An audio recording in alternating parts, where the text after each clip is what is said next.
Head coaches for swimming and diving here, as well as two student athletes, Paige and Tommaso, one from swimming and one from diving. So I'll let you guys start off with just an opening statement. Andrew and Cal. I'll take it away. Appreciate y'all joining us today. It's fun to get a little exposure for swimming and diving. Just to start things off, right? We're in a tremendous conference in the SEC.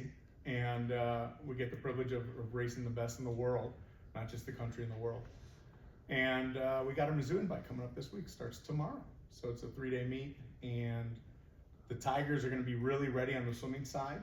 Diving kind of did their big meet a week ago. They're still hosting this week, but their bigger competition was a week ago.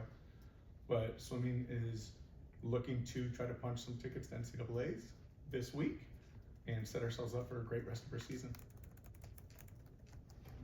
Yeah, so diving side, like Coach Greavers said, we did have a big competition last week, but we're also coming into this week as looking at the way that you qualify for NCAAs. You have a conference and then a zones, and then that's how you get to NCAA. So it's very kind of repetitive of what we're going to do in the spring in order to get to NCAAs. So we're still treating it with the same intensity that we would treat a mid-season. Anyways, it's just round 2 for us. Perfect. Open it to questions. Can you talk a little bit about what you saw from the divers last weekend at the Georgia Tech invite? Yeah, I think that we're tracking really well for the end of the season. We had a lot of opportunities to practice new dives in competition. So usually in the summer you kind of train and learn new dives, and then you're trying them out in the beginning of the season and seeing how they work. And they definitely have some work to do on the people who tried out new dives, but overall, I think that it's really positive and trending in a good direction.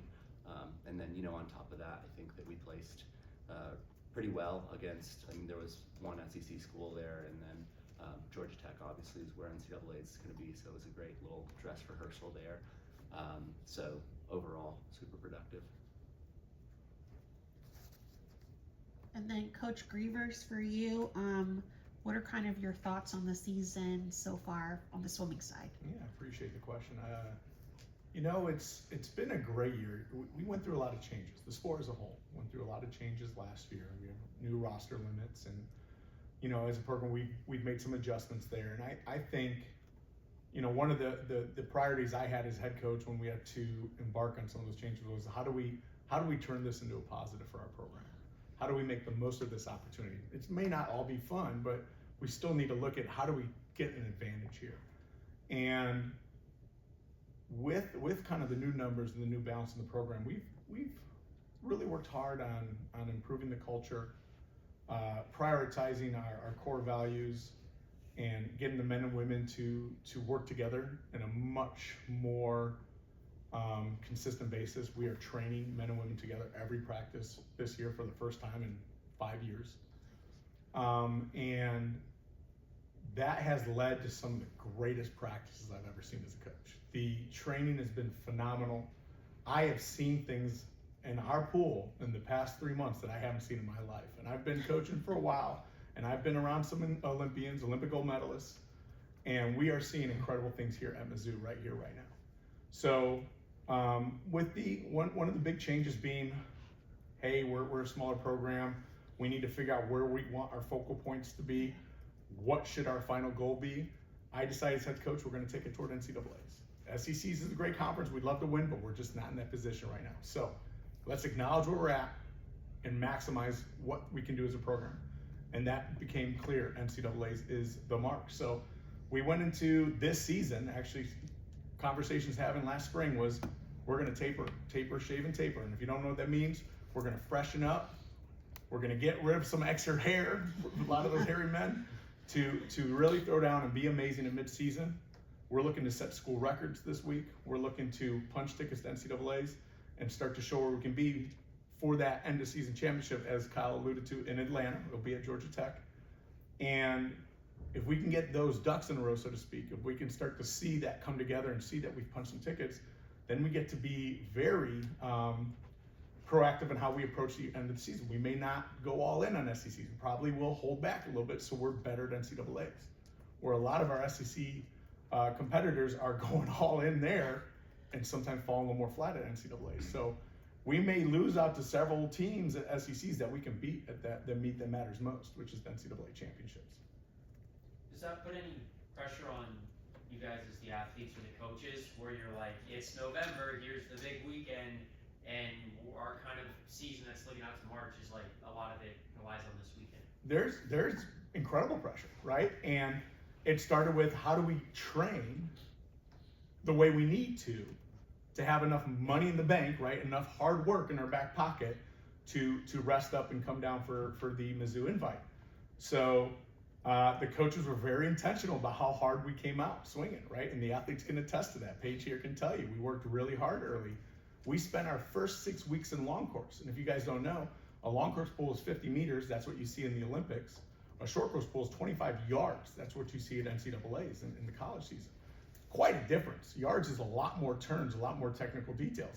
Long course is much more about fitness, feeling your water, reinforcing good technique and good habits.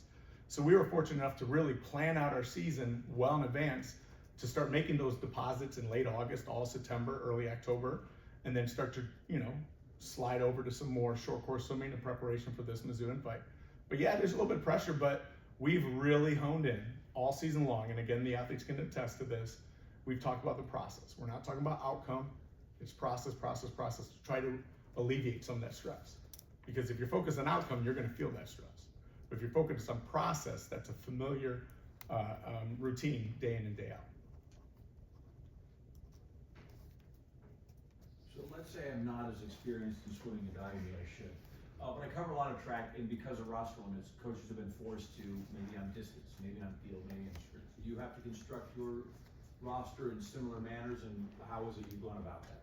That's a great question, and it really is one of the tougher ones out there. Yeah, you have to be thoughtful. It's a little bit easier on the women's side because that roster limit's 30, and you can really accommodate all your needs, top to bottom, sprint to distance, IM, all 4 strokes, diving included. Not much of a sacrifice there. Men's side, we're going to be down to 22. Right now, we can do, they have a few of those rules that you, man, goodness, I'm forgetting what it's called right now. Designated student athletes. We don't have many though. We're actually only going to be at 22 men. So we're at what the future numbers are regardless. And yeah, we're feeling that pinch a little bit. We don't have a lot of depth in our distance like we've had in the past. We don't have as much depth in the breaststroke as we've had in the past. But we are very fortunate that, again, with a lot of forward thinking, we were able to cover all the areas. We were able to recruit another individual who'll be joining us in January, who's going to help cover our 200 free and bring some more depth to 800 free relay on the men's side. So I think we've traversed that well, but yeah, I think the reality is we're not going to be able to have as much depth and distance as we've had in the past. And we'll just maximize what we're doing with the athletes that we have to cover that area. So yeah, good question. It's tricky, but we're still feeling pretty comfortable where we're at. Paige, how's your injury? What's your kind of timeline to getting back? It's pretty unknown right now. We're kind of taking it day by day, but I've still been able to compete. So the coaches and our trainers have been really helpful in just kind of figuring out a plan each week that works best for me. But I'm able to compete this week and hopefully qualify for NCAAs tomorrow. And the coaches are just really helpful every day, like making sure I'm okay mentally and physically. What's kind of the focus going into this weekend with it being the first prelim final meet? So this is my senior year, so I have a little more experience, but just definitely trying to give the freshmen like advice moving forward and stuff like that. But it's definitely very good job like taking care of your body and stuff, and like using our trainers. We have massage therapists for this meet and stuff, but just like making sure you're cooling down, warming up really well, and like especially throughout the meet, like taking more care of your body. For me too. Yeah, no, there's a reason why we do these, right? We want that dress rehearsal for championship meets. And as Paige said, we pull out all the stops. Having a massage therapist really allows the athletes to get familiar with the routine. I said that earlier, right?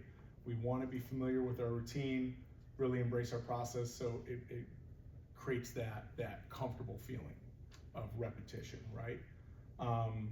We are pushing our athletes to be the best they can be in the morning. In the Mizzou invite, what we got coming up, they don't have to be incredible to make it back at night. We just don't have that deep a meet. There's not that many teams there. So we are trying to create a little bit of pressure in the morning, like to make them feel what it's going to be like at SEC's NCAA's, because it's so hard to get that swim to come back at night. But at night, we're not going to have to do anything. The athletes are going to create all that pressure themselves. They're going to create that electric environment where they're all getting excited to represent the black and gold and be their best selves. So I think that's it. And then I know I kind of covered what I said earlier, which is we are shaved, we are tapered. So we are hoping to be walking away from this meet with some NCAA qualifiers. On the diving side, it seems like you guys have a larger diving roster than you have had in the past. So I was wondering if that was kind of a focus for you guys with the roster management type of deal, that you saw an opportunity to perhaps earn more points by having more divers on the roster. Yeah, I mean, I think that really it's a testament to Andrew's support of diving and what we're doing. It's definitely bigger than it has been, mostly just because it's been a building process and making sure we have the right people on the team and people who are going to be able to make it and score points at NCAA's. And so obviously that's not everybody, and that's so without we've had lots of conversations about what does this look like, who do we need on the team, what are these people going to be able to do, and like at the end of the day, and I'm sure Coach Greavers will attest to this, we're team, and whoever is going to get the job done is who's going to get the job done. And so if that happens to be divers on a couple of years, great, and if it happens to be swimmers on other years, that's great, and that's what we're here for. I can just add to that and say that Kyle and I are very aware of what's happening in the rest of the SEC. I've been fortunate enough to be now over 15 years in this conference. Believe it or not, one of the longest tenures head coaches in the conference now, which is blowing my mind. But I also know different coaches have different priorities, and there are several in the SEC who want to prioritize swimming over diving. So I consider that an opportunity, right? If they're going to open that door for us, we're going to step right in and get those points. So yeah, Kyle said it well, but we see the opportunity, we want to seize it. Because I think one of the new divers, Tanner, right? He came from Texas. That's right. That is very good. Yeah, he's been doing well this season. Yes, he is. For the audience in general that we speak to that may not be as familiar with SEC swimming and diving, that know football, which I kind of maintain is maybe this conference's fifth best sport. Can you speak to the depth of what it's like to swim in the SEC, or like play softball in the SEC? Those are, we don't see them as much, but they're killer operations to deal with. It is. And, we're honored, right? We're honored that we're a part of that grand picture. And we take a lot of pride that we get to go up against the best in the world. I haven't looked at the most recent statistics, but the amount of Olympic medals, gold medals and Olympic medals that come out of our conference, and on top of that are actively swimming in our conference as we speak, is incredible. And I think what a great opportunity, right? To recruit to something that big. When we talk to recruits, we talk about the SEC championships are so wonderful, so incredible, such an incredible experience that when you get to NCAA's, the atmosphere is a letdown. It's less than, right? We're talking about the national championship is less exciting than the SEC championships. We take a lot of pride in that. That's really fun. You are seeing the equivalent of world records happening at the SEC championships. They don't do world records for short course yards. They only do those for long course meters and short course meters. So they're considered American records, but they're the fastest time in history in short course yards, coming from people who have set world records in 25 meters and 50 meters. So that's how much talent's here. Right now, the two programs that really stand out the most on the men's side is probably Texas, then Florida. On the women's side is probably Texas, then Tennessee. Florida's there too. They have the most Olympians, but every other program has some athletes that can do incredible things who are showing up. We have a sophomore right now, Luke Niebrick. If you look it up, he's the 10th fastest time in the country right now in the 50 free. And he has not shaved or tapered. We're going to see where it goes this weekend. I'm hoping it's a top 3, top 5 time in the country by the end of this weekend. That would punch that ticket to NCAA's we're talking about. But yeah, it's an incredible conference. The coaches are really pushing recruiting and swimming to the brink, which allows us as a conference to take major steps forward on a yearly basis. So both the athletes very knowing nods with that. How do you get yourself in this mindset that they are not Olympians, that this is your peer group that you're swimming against, and they're just competition? We've talked about it a lot. We're not spectators, right? We're participants. And, you know, that's a problem that has happened in the past. You see a Katie Ledecky in the pool, right? And granted, she now swims at Florida as a professional, but she'll be around during meets, right? Same with Caleb Dressel. He was in our lanes swimming and warm up with our athletes. And sometimes we had some athletes a little bit starstruck.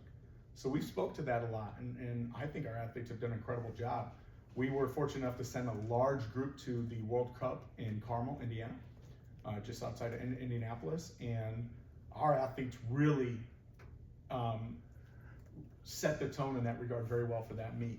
Swimming with a bunch of Olympic gold medalists, right? They were not fans in that meet. They were participants, and they knew how to do that well. So, you know, working with our mental performance coach, Dr. Scott Morton, she's been very helpful along those lines, and us as a staff are proactive in making sure we're addressing and get ahead of it, because we want to make sure we're in their faces competing with the best. So Paige, how do you approach that? I think I was fortunate enough to score at SSCs the past 3 years, and obviously have a goal to make NCAAs this year, but we talk a large amount about you're going there to compete against the best, and we are just as capable of them as doing amazing things.